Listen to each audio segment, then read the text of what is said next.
clip the bird's wing, then blame it for not flying as high as you do. It's the same comments. The thing that I want you to pay attention to, historically, with the black Palestinian solidarity in particular, and what meaningful solidarity looks like. Malcolm started that trend. Malcolm was also, by the way, Al-Hajj Malik al-Shabazz, rahimahullah ta'ala, was the first one to talk about Vietnam. The first black leader to take on the Vietnam War, that which made Dr. Martin Luther King Jr. so unpopular. He was not hated for his I Have a Dream speech. Dr. King would be hated for taking on some of the positions that Malcolm took that made him so toxic and untouchable. The anti-war stance, tying racism to poverty, understanding the way that racism factored into poverty, racialized poverty in this country. That's when Dr. King became too unpopular. This is a 1967 newsletter from the SNC, from the Student Nonviolent Coordinating Committee. 1967, they took up the Palestinian cause. This newsletter had an entire section called the Palestine Problem. The Palestine Problem listed out intelligent arguments against Zionism, talked about the factor of land, talked about what was going into the robbing of these people and indigenous people of their resources and their land, called Zionism a settler colonial project, talked about the dehumanization of the Arabs as part of the lead up to the occupation, and took on this cause. The Student Nonviolent Coordinating Committee, of course, which Dr. King was heavily involved in, the Student Nonviolent Coordinating Committee also took on the anti-Vietnam War stances. Many scholars say that that's actually why it crumbled, was defunded, lost the ability to function, was because it took on such wildly unpopular stances.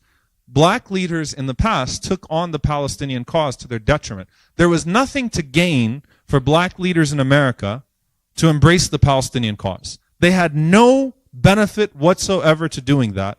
There is nothing to gain today from the movement for black lives to endorse BDS, the boycott, divestment, sanctions movement. There is nothing to gain for Angela Davis, a civil rights icon, to insist upon Palestinian liberation as part of a global struggle for liberation. Mark Lamont Hill suffered, lost his job, was ostracized, lost most of his speaking invitations, not just his place on CNN. Temple looked for a way to take the job of a tenured professor because he dared raise his voice for Palestinian rights. They have nothing to gain by tacking their cause onto the cause of the Palestinians. What I would appeal is that for those that champion the Palestinian cause, don't just tack on the Palestinian cause to the cause of black freedom without understanding what the cause of black freedom is in the first place. Having a substantive understanding, taking the time out to understand what is it that exists in this country that has maintained the same oppression that we complain about overseas and what that has manifested itself in. By understanding the playbook of dehumanization, erasing history, creating a different narrative about history, and then taking advantage of the ignorance that you created and manufactured through the way that you colored someone's history.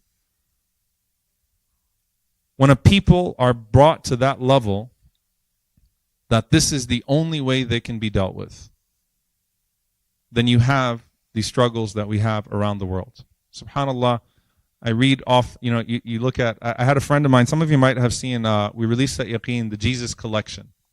And I did an interview with Reverend Andy Stoker, white pastor from the United Methodist Church, about discussions that we had with Jesus. And then somehow it took a turn. He took his group to Palestine. And by the way, we have some courageous Christian groups that have endorsed BDS.